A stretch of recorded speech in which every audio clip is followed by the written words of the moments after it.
Excelsior! Today we're going to read the second story in Superman number 3, which was published in December of 1939. Superman by Jerry Siegel and Joe Shuster. The editor's waiting to see you in his office, Kent. Better hurry. Be right with him. I won't stand for it. You can't do this to me. I'm sorry, Lois, but it's back to the Lovelorn column for you. It's safer anyway. Want me, Chief? Clark, you covered Trent's comeback. So well, I'm promoting you. So this is referencing a story I've read before. I think it was in Superman number 2, volume 1, number 2. And it was Superman helping out this boxer who was really depressed, and he became a champion again. So you can find that in the Superman playlist, that comic. That was in Superman volume 1, number 2. Gee, that's swell. For you. Oh, how I hate Clark Kent. I tell you, he deliberately set out to take my job from me. Shh! Here he comes now. About your being demoted, Lois. Please believe me when I say I'm sorry. I'm far from being happy about it myself. Let me take you to some gay place tonight. I'm very expert at consoling people. Sorry, not interested. You didn't have to turn him down that coldly. The less I see of that worm, the better. May I see the Lovelorn editor? I'll tell you you're here. I'm desperate.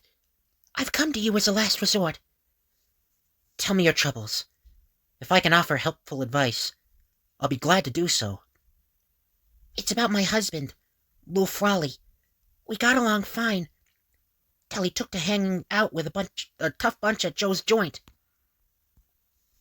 Now he rarely comes home. When he does, he beats me. This is a photo of him. And worse, I think he's joined a gang of smugglers. Give me a few days. Perhaps I'll be able to help you get your husband back.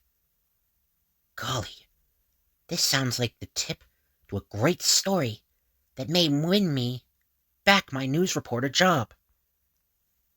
That Lois turned me down cold when I asked for that date. I changed my mind, Clark. I'd be delighted to accompany you tonight. You what?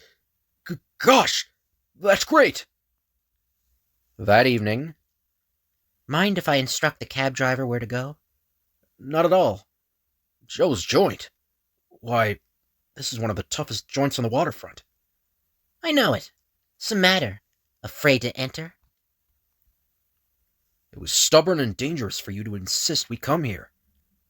Not scared, are you? A little slumming will do you good. The man at that table, he's Lou Frawley. I've got to catch his attention. Deliberately, Lois winks. Is that good looker giving you the eye? Watch me give her a break and cut in. Go do it, Lou. Hiya, babe. How's about you and me dancing? Hold on. This isn't a cut-in dance. Don't get flipped with me. Beat it, punk.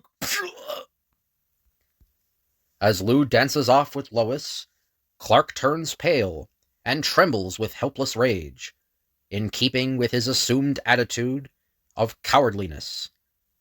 You're so manly and strong. Want to feel my muscle? While Lois cleverly inflates Frawley's ego, she slips a folded paper from his pocket. Later, within the privacy of the ladies' room, Lois scans the paper she had taken from Frawley. What a break! It says jewel shipment coming in the evening. Battery or Batney or something. I can't read that. But Say, is that damn wild about me? you dumb sap! We saw us swipe a note right out of your pocket. You be playing for a sucker. Gonna let her get away with it? But Lois... I'm leaving. I won't stay here another second with a cowardly weakling who allows a girl to be insulted. Keep walking. And not a peep on either of you. Go on, get in! Come on, spill it. You're a detective, ain't you? You're hurting me. Let her alone. I warned you to keep that mouth shut. Help! He'll drown. He can't swim. Who cares? Leave me to drown, will they? Well, they've got another guest coming. Kent swims underwater at terrific speed. I beat the boat to the wharf. Here it comes, now. The thugs drag Lois into a shack on the wharf, completely unaware they are being observed by a fantastic, cloaked figure. Talk! Please believe me. I'm not a detective, just a reporter in search of a story. Then here's your story. See these jewels? We smuggled them in from Europe for people who want to escape paying custom duties. But why tell me this? Because you'll never live to print it. Don't shoot! If you value your own skin. What? Owen? Too late. Lou's finger contracts. A deafening explosion, and a deadly leaden missile is launched at the helpless girl reporter. Cross your fingers, folks! Simultaneous with the explosion, Superman sprints parallel with the bullet in the strangest race the world has ever seen. Bullseye! A fraction of a second before it can strike Lois, Superman springs before her and permits the bullet to bounce off his super tough skin. And now for you, gents. Shortly after, high above the city, Superman deposits his burden before a police station. Yes, I'll prefer charges against these men, offering the jewels as evidence. But please don't leave me. Until... Sorry, I can't remain. Later. Listen to me, Chief. A great story. Jewel smugglers. An exclusive scoop. Before you blow off any more steam, read this. Says smugglers apprehended. Giant ring uncovered by Clark Kent. Daily Star. You! Alive? Though I'd never swum before in my life, I managed to reach shore alive. And phone in the story. Surprised? Follow the amazing adventures of Superman, each and every month in Action Comics. I'm going to read a biography section in the scan of the trade paperback at the end of it. I think there's 2 volumes that I have of Superman, but this was the last story in it. But biographies. Jerry Siegel.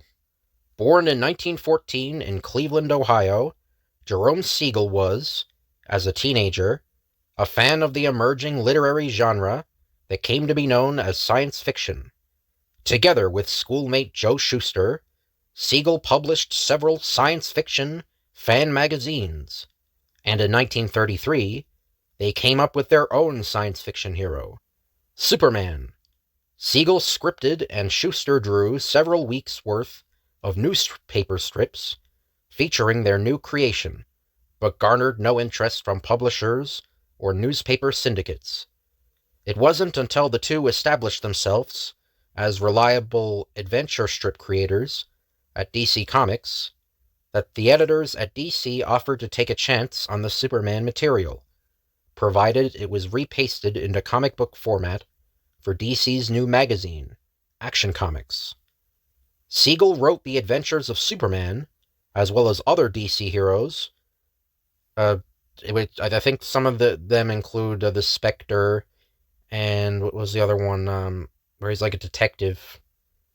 He was like a Slam Bradley, and Dr. Occult were the other one. Some of the other ones.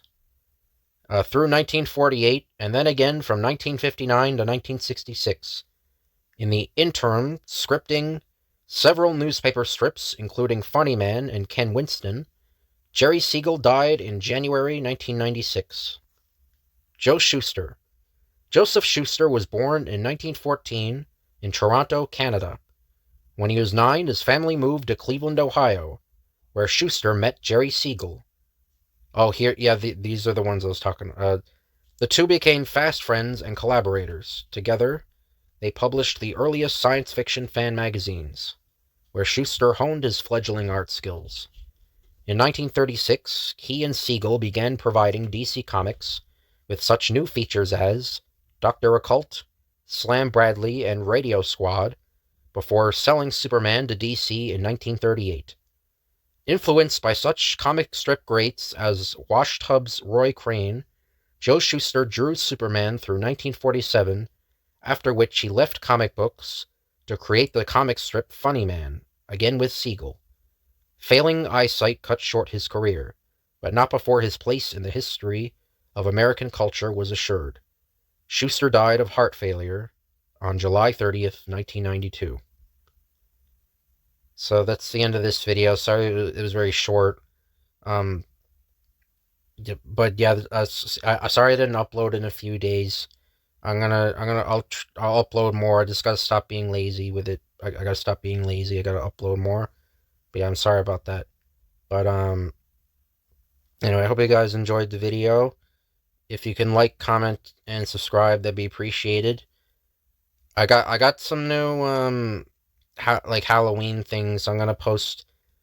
I'm thinking I might do I'm gonna do a room tour video. I think I'm gonna do that, and I'm also thinking about doing a voice acting reel of different characters, like just me saying different quotes as different characters. I was thinking about doing that.